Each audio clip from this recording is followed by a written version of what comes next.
Salam, qəbula düşən və tələbələrin çətinlik çəkdiyi həmin o misalı izah edirəm. Görək nə deyir? Funksiyanın qiymətinin hesablanması alqoritm növünü müəyyən edin. Bilirik ki, neçə növ alqoritmimiz var? Xətti, budaqlanan dövrü. Xəttidə nə olur? Bir şərt olmalıdır. Baxıram məsələnin şərtinə.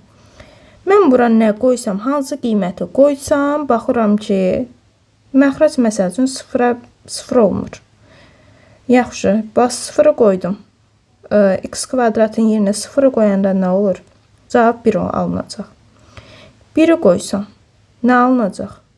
X-in kvadratın yerinə 1 qoysam, 1-in kvadratı 1 plus 1 elədi 2. Burada da məxrac 0-a bərabər olmaz. Mənfi ədəd qoyuram. Kiçik ədədlər qoyuram ki, hesablanması asan olsun. 1 qoydum. 1 qoyanda nə olur?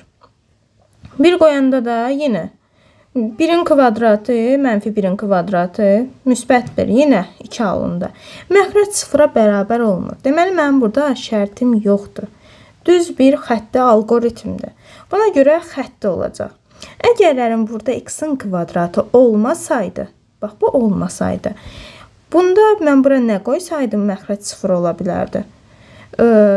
Mənfi 1. Mən mənfi 1-i bura qoysaydım, məxrac 0 olacaqdı. Onda mən deyəcəkdim ki, x fərqlidir mənfi 1-dən. Artıq mənim şərtim var. Şərt olanda nə olacaqdı? Budaqlanan.